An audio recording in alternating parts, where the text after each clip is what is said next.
Olá, turma do sexto ano, tudo bom com vocês? Estamos a ver juntos aqui a nossa aula de produção de texto, ainda falando sobre os artigos e nós estamos trabalhando sobre o artigo de opinião.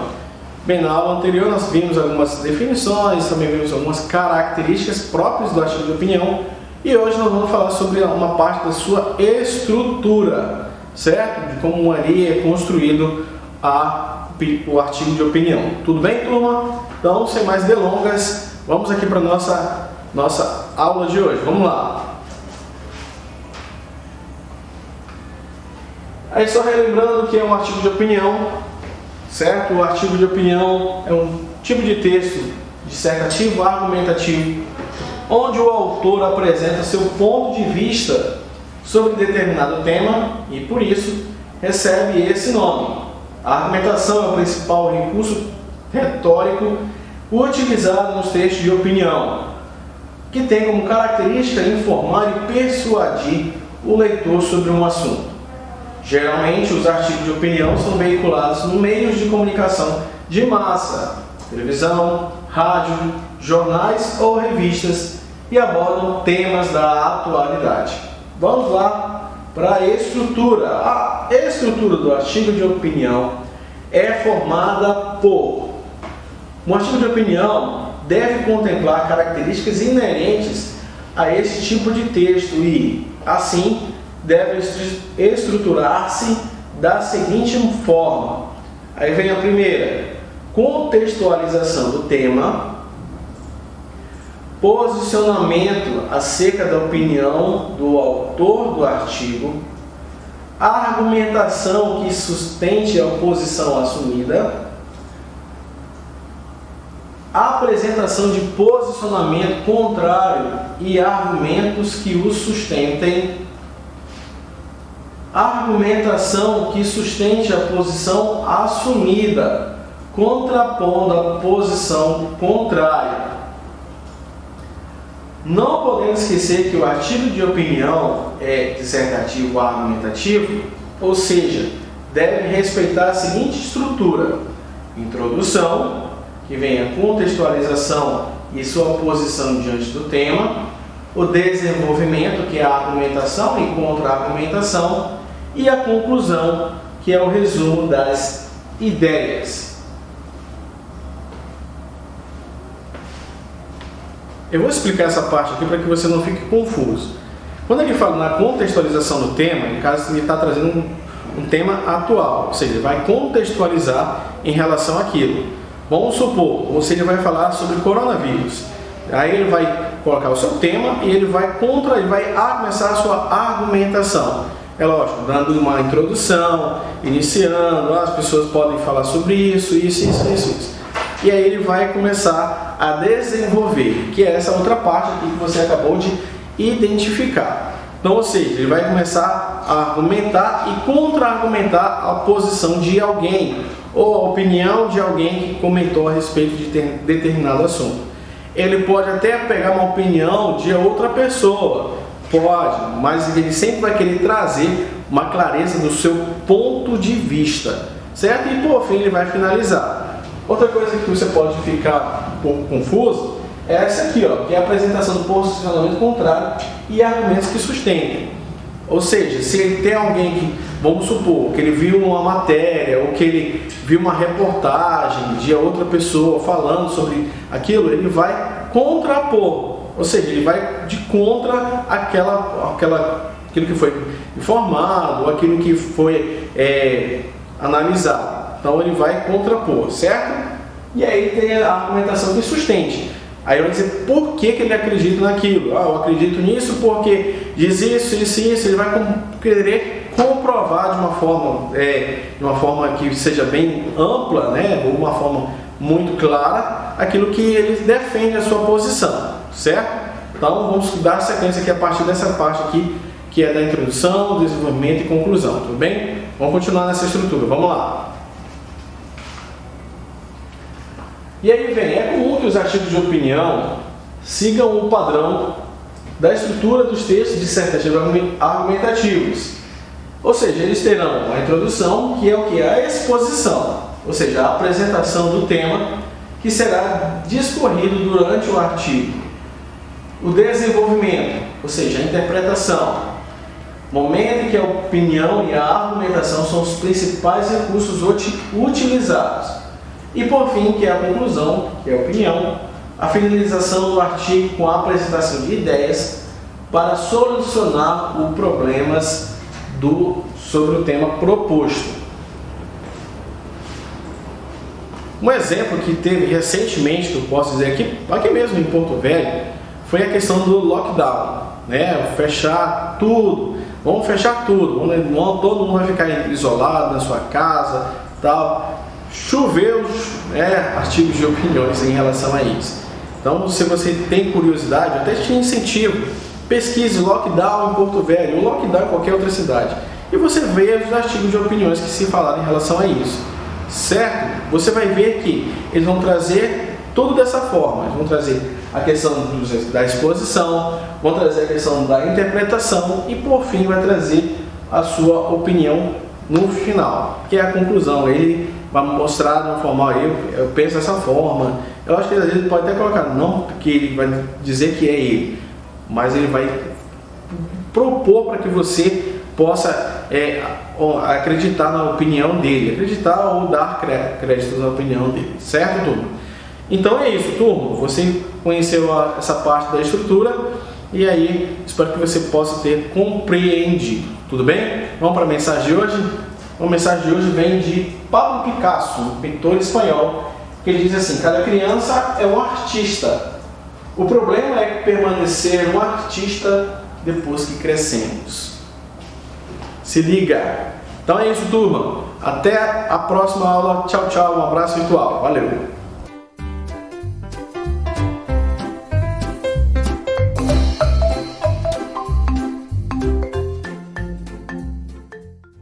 Olá, alunos do 7º ano. Eu ri. É 6º ano. Tá, tudo bem, vamos começar de novo. Olá, alunos do 6º ano, tudo bem com vocês? Então, mais uma vez aqui, a professora de Ciências, para estar dando continuidade à nossa disciplina. E hoje nós vamos corrigir do livro didático e também do livro de atividades. Nessas páginas que a gente vai trabalhar, das 62 a 64 do livro didático e da 15 a 16 do livro de atividades, você coloca a data de hoje, que é dia 24/9/2020, tá ok? Então vamos lá para a primeira questão. Página 62. 8. Na verdade, continuação dos exercícios que a gente vem tratando aqui com vocês. Explique o motivo de a eliminação de fezes não ser considerada uma forma de excreção. Bom, porque as fezes elas são formadas como resultado de nutrientes que consumimos nos alimentos, mas que não foram digeridos. Para ser considerada excreção, seria necessário que incluísse resíduos de atividade celular de nosso organismo.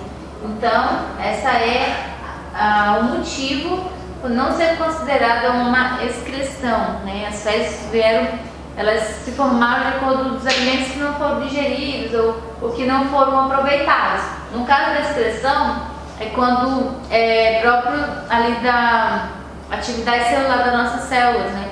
Que acaba gerando resíduos que precisam ser excretados.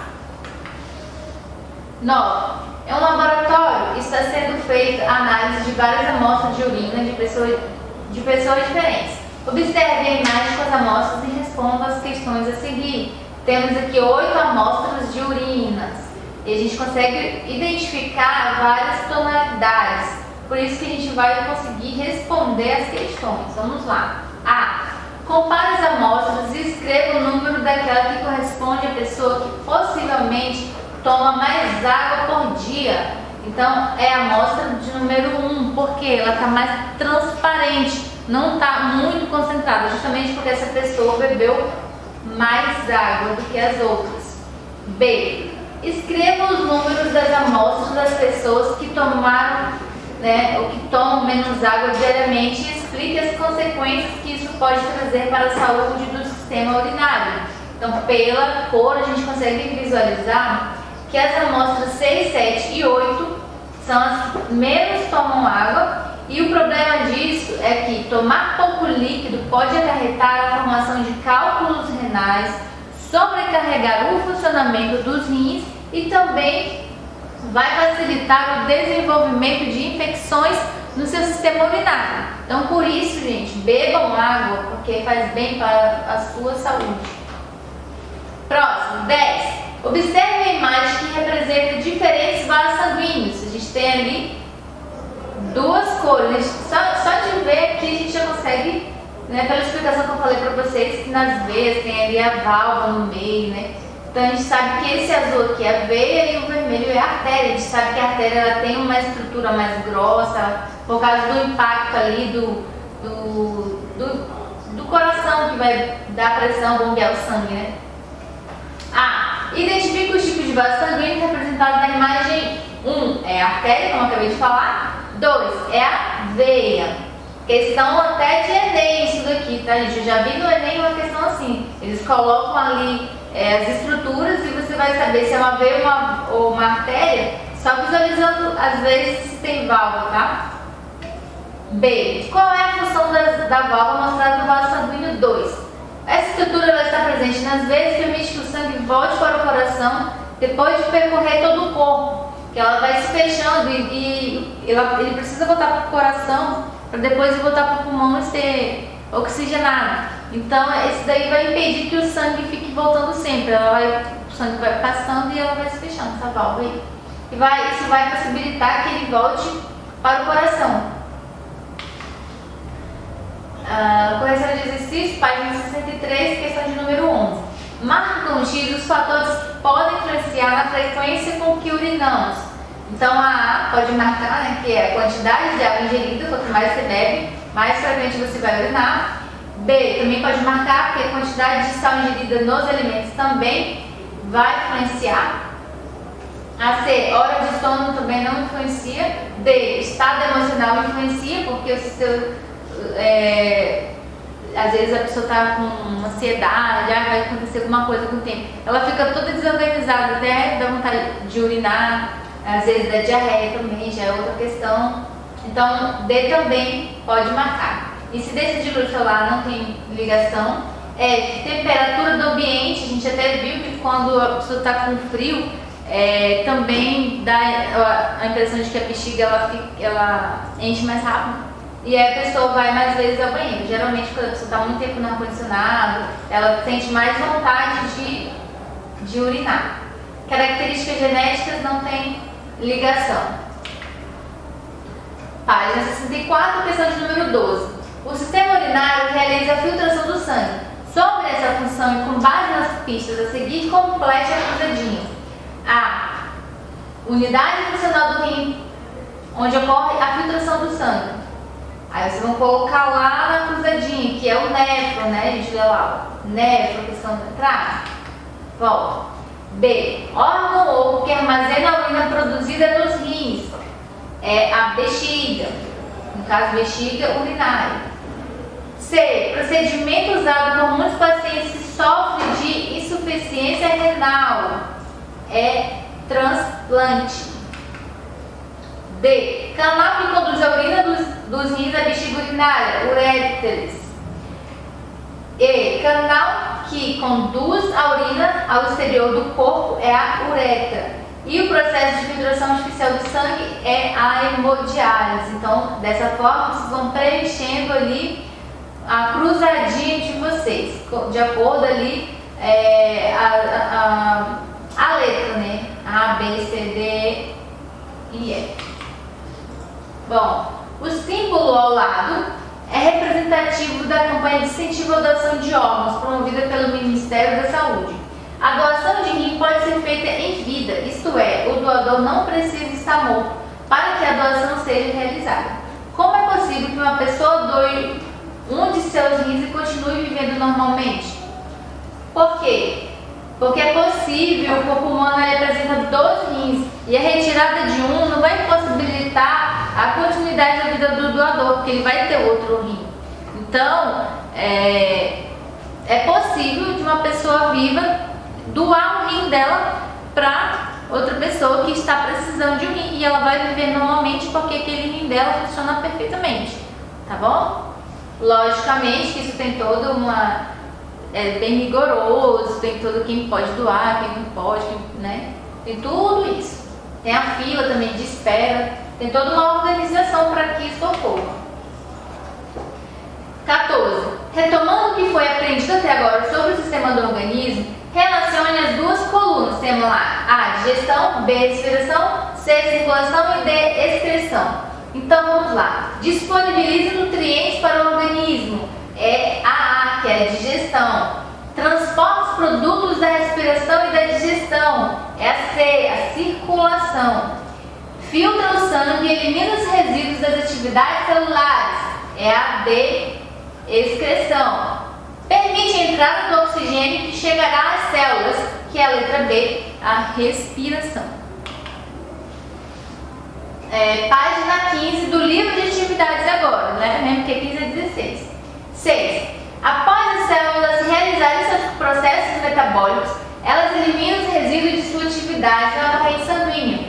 O sangue, no entanto, não pode acumular esses resíduos, pois eles são tóxicos e devem ser eliminados do organismo. O sistema urinário é o responsável por eliminar os resíduos tóxicos do corpo por meio da urina. A seguir, estão ilustradas algumas estruturas desse sistema. Relacione-as com suas respectivas funções listadas na sequência. Temos ali 1, 2, 3 e 4. A número 1 está se referindo a essa imagem aos uréteres, que são 2 canais que ligam aos rins e vão levar até a bexiga. Na 2, a gente tem 2 imagens que são diferentes, portanto é o mesmo nome, né? No caso é uretra, que na parte esquerda é a uretra masculina e a parte direita, pequenininha ali, é a uretra feminina. O número 3 é o próprio rim, né? É um rim, no caso, que está representado. E a 4 é a bexiga. A. Órgão responsável pela filtração do sangue, retirando deles as excretas das células e formando a urina. É o número 3, que é os rins. B. Estrutura que leva a urina do órgão onde foi produzida até seu órgão de armazenamento, o uréteres, que é o 1. C. Órgão que armazena a urina até o momento de sua eliminação, bexiga urinária, que é o número 4. Estrutura responsável por eliminar a urina para fora do corpo, é 2, que é a uretra. 7. Marcelo decidiu ir ao médico porque estava sentindo dores constantes na região lombar das costas. O médico perguntou se ele havia observado a coloração de sua urina nos últimos dias. Marcelo disse que, em alguns momentos, ele percebeu a presença de sangue na urina. O médico também lhe perguntou quantos copos de água ele tomava por dia e se ingeria comida com muito sal. Marcelo respondeu que bebia 2 copos de água por dia e que gostava de comida bem salgada. Com base nesses dados e em seus conhecimentos sobre o assunto, responda o que se pede, se necessário, pesquise sobre o assunto. Vamos lá para a questão da letra A. Qual entre as doenças listadas abaixo provavelmente deve ser a que está provocando os sintomas relatados por Marcelo? Então, no caso de sangue na urina, provavelmente ele pode estar com cálculo renal. Por quê? Porque ele também disse que ele bebe apenas 2 copos de água por dia. E também por falar que gosta muito de comida salgada. Isso vai implicar ali em produção de cálculo renal. B. O que o médico deve recomendar a Marcelo após realizar o diagnóstico dessa doença para que ela possa prevenir seu reaparecimento? Então, olha só, o médico provavelmente vai recomendar que Marcelo beba mais água durante o dia, em torno de 8 copos, não apenas 2. E consuma menos sal na comida, pois esses 2 fatores são os principais responsáveis pelo desenvolvimento do cálculo renal. Então ele vai passar esse novo hábito para que ele não tenha mais problemas em novos casos de cálculo renal. 8. A urina de uma pessoa saudável apresenta uma composição específica que pode variar em quantidade dependendo da alimentação e da ingestão de água realizadas pelo indivíduo. Marquem o X nas substâncias listadas abaixo que fazem parte de uma urina saudável. Bom, a letra A, que é a água, que é normal, sais minerais também, a ureia e o ácido úrico também são tóxicos para o nosso organismo, precisam ser eliminados. Agora, se nessa urina apresentar glicose e proteína, isso Isso daí não é um sinal bom, é sinal de que a pessoa pode ter algum problema, como o exemplo do próprio diabetes, tá? Mas o restante é uma urina saudável. Questão de número 9. A creatinina é uma substância produzida pelas reações que geram energia para as células, sendo depois disso descartada. Após passar pelos rins, as taxas de creatinina no sangue devem ficar baixas. Ao permanecerem altas, indicam que a função renal está comprometida. Tendo em vista essas informações, leia o texto a seguir e depois responda as questões propostas. No livro de vocês vai ter o texto, né, que vai falar sobre o discreto trabalho dos rins. Não coloquei aqui no slide porque vocês estão aí com o livro em mãos. Então vai falar sobre o atleta, sobre que fez o exame e acabou descobrindo do problema renal dele. E daí a gente vai para a questão agora. Por que é importante fazer exames de creatinina? Porque, gente, o exame de creatinina é fundamental na análise da saúde renal. Como ela é produzida pelo corpo em taxas praticamente constantes, o aparecimento da creatinina no sangue em altas taxas indica problemas no funcionamento renal. Significa que não funcionou ali, o rim não filtrou direito e a taxa continuou alta. Então significa que tem algum problema e tem que ser investigado ali esses rins. B. Qual é a relação entre a quantidade de creatinina e a função renal? Bom, se as taxas permanecerem altas, indica que a função renal está comprometida. Então, o exame de creatinina é acessível e pode indicar problemas renais de forma eficaz e precoce, para dar tempo dessa pessoa procurar ajuda, fazer um transplante, ver o que está acontecendo, fazer o tratamento adequado para essa pessoa. Então, se tiver creatinina no exame, significa algum problema sério nos rins. Qual é a principal função dos rins em nosso organismo? Bom, a principal função dele é filtrar o sangue, eliminando resíduos e substâncias tóxicas, bem como a água e sais minerais também que estão ali em excesso. D. De acordo com o texto, o atleta só percebeu que estava com distúrbio renal depois de apresentar um sintoma comum a esses casos. Que sintoma é esse? A presença de sangue na urina. Que é a resposta. E. O caso de Bruno destaca a importância da doação de rim para salvar vidas. Essa doação é incentivada por várias campanhas. Há necessidade de que a pessoa venha a óbito para que realize a doação de rim? Não, gente, porque as pessoas têm um rim, então em vida ela pode doar o outro rim dela, não precisa morrer para doar o rim dela. Ela pode doar ou ficar com outro, tá? E ela consegue sobreviver apenas com um. E hoje foram essas as questões, espero que vocês tenham gostado.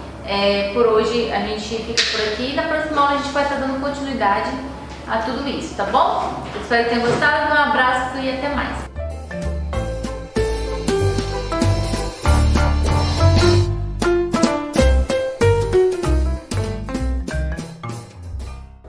Vamos lá então, sexto ano, a mais uma aula de geografia. Na nossa aula de geografia de hoje, nós vamos fazer a correção aí das páginas 63 e 64, tá bom? Vamos lá então a nossa correção. Na primeira questão, ele está citando o seguinte: no primeiro quadrinho, Calvin pergunta à sua mãe o que é efeito estufa. Explique esse fenômeno relacionando ao aquecimento global. Então eu vou ler, pega o livro de vocês de geografia lá na página 63 e acompanhe com a professora a leitura aí do quadrinho. Mãe, o que é esse tal de efeito estufa que eu ouvi falar? Dizem que os poluentes que nós alcançamos no ar estão aprendendo o calor solar, e isso vai derreter o gelo das calotas polares.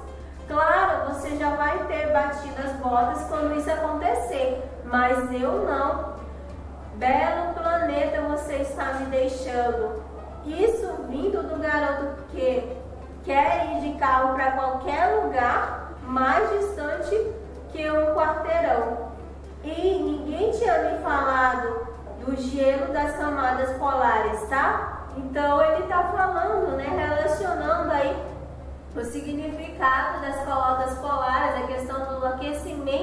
global, e também ele está relacionando aí a questão do efeito estufa, da camada de ozônio que nos protege.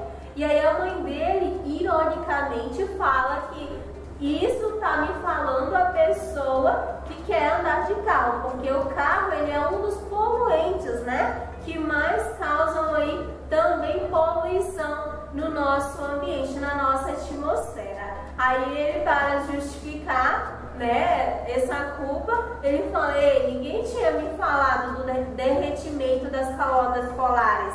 E aí fica o questionamento.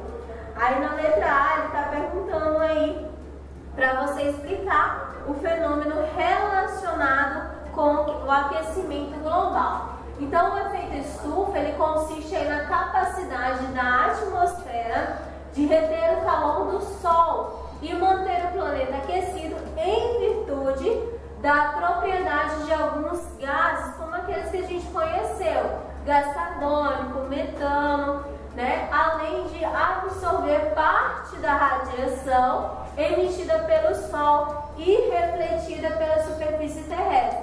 A quantidade de gases do efeito estufa ela tem aumentado aí nos últimos anos.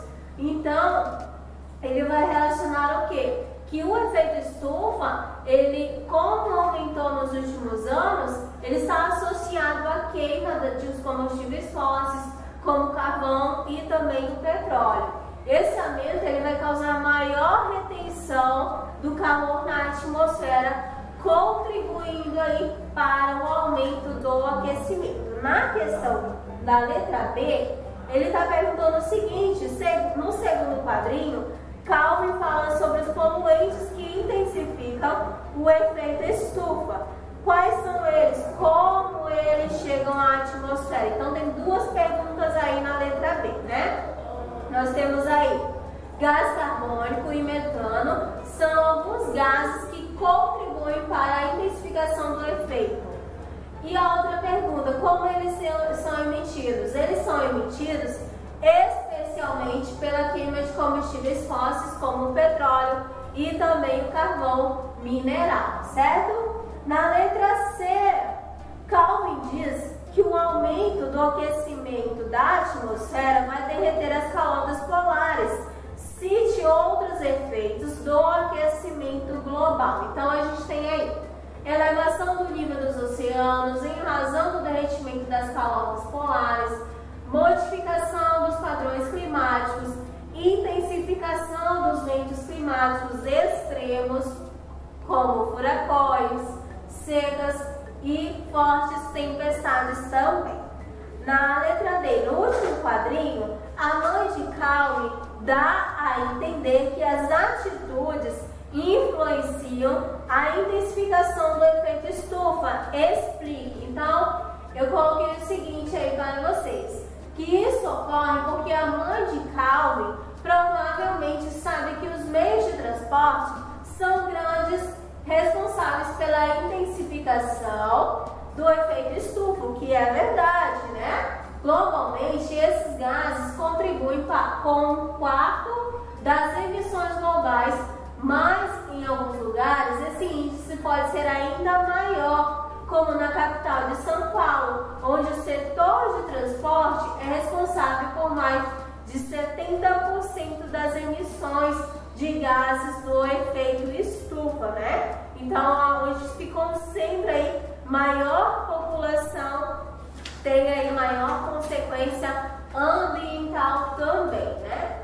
Aí na questão 2, a imagem da NASA na página 47 mostra a concentração de um importante gás presente principalmente na estratosfera e que tem a função de absorver e filtrar parte da radiação ultravioleta. Então, na letra A, aqui gases, né? Aqui gás, a questão se refere: qual o principal elemento responsável pela redução de sua concentração no planeta? Então, duas perguntas também. Nós temos aí o ozônio. O principal elemento que o faz diminuir é o clorofluorcarboneto, né? O CFC, composto utilizado em vários processos industriais em máquinas para resfriamento, como aparelhos de ar-condicionado, geladeiras e em aerosóis, sprays.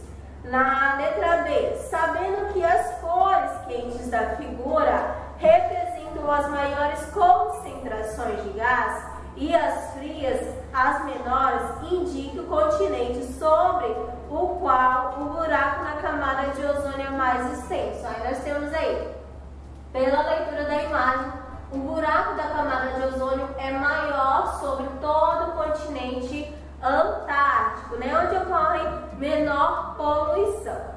Então a imagem a seguir retrata a questão 4. Ela vai retratar a formação aí da floresta na Califórnia do Norte, nos Estados Unidos. Na letra A, que fenômeno atmosférico afetou essa formação? Então, nós temos aí, né, a chuva ácida, tá bom? A chuva ácida, na questão 4. E aí, seguindo aí na letra B, como esse fenômeno se forma, quais são suas principais consequências? Então, nós temos aí que a chuva ácida é formada de gases tóxicos, emitidos principalmente por indústrias e meios de transporte.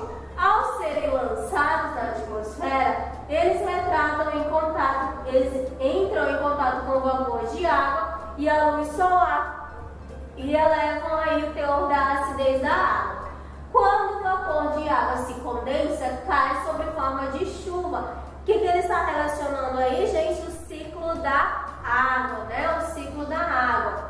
E aí ele vai relacionar, provoca graves problemas como a modificação do pH da água de lagos, rios e mares e a destruição da cobertura vegetal, né? Ele está relacionando aí ao ciclo da água, muito parecido ao ciclo da água. Aí relacionando, né, com o que a gente viu na nossa aula anterior, que era onde vocês deveriam analisar as imagens de satélite e verificar certinho, tá bom? Então essa é a nossa correção da atividade, por hoje é só, finalizando também o nosso conteúdo e aí uma mensagem para vocês. A determinação de hoje é um sucesso de amanhã. Então por hoje é só, beijos e até a próxima aula.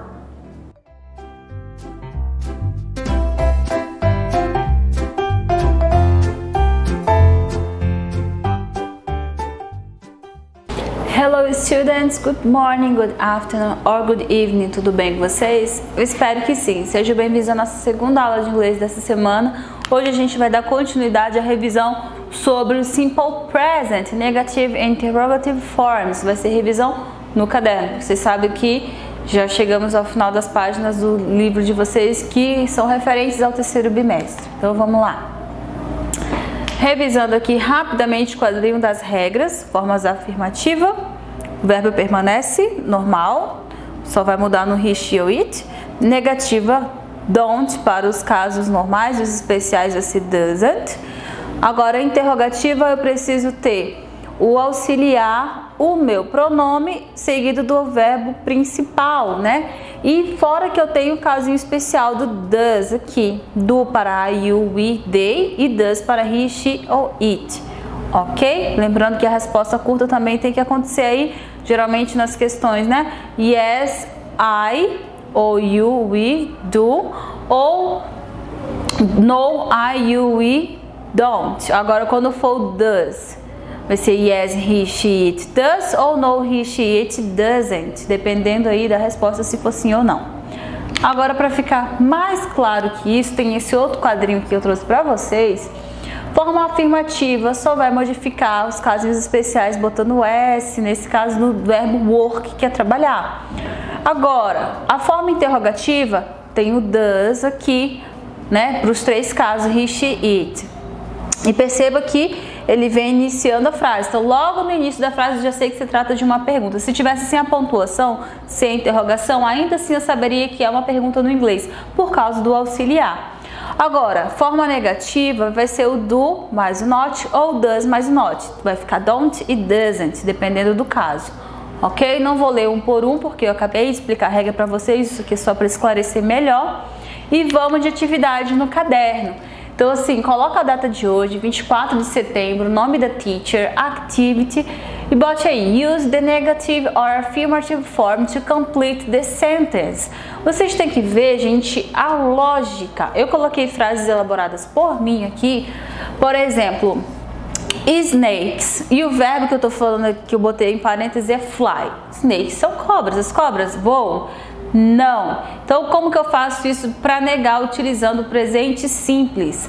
Agora, snakes, eu sei que é animal, a professora ensinou que eu uso it, mas espera aí, it quando é no singular, snakes está no plural, então é they, o pronome correto é they. Quando eu tenho o pronome they, eu não posso utilizar o does, tem que ser o don't, então vai ficar snakes don't fly. Isso aqui eu já dei a resposta da letra A, então você vai, só foi um exemplo para que vocês entendam, né, qual a lógica que eu tô querendo. Eu coloquei aqui, ó, Silvio Santos, e o verbo ali que tá em parênteses é apresentar. Cat, que é o animal, sleep. Panda bear, eat. Lions swim. E a Rainha Elizabeth speak English. Então vocês vão pensar aí se vai ser do, don't, does ou doesn't para completar essas frases. Tem a questão 2 ainda. Change the sentence to the interrogative form. Vocês vão mudar para a forma interrogativa. As frases aqui estão todas na afirmativa, estão todas sem o auxiliar do, porque não precisa para afirmativa. Lembrando que os casos em que ocorre aqui a flexão verbal, que são os 3 casos especiais, he ou it, que às vezes não vai estar o pronome, mas sim o nome pessoal da pessoa, né? Ou se for uma mulher, o nome de mulher, que vai estar substituindo por pronome she.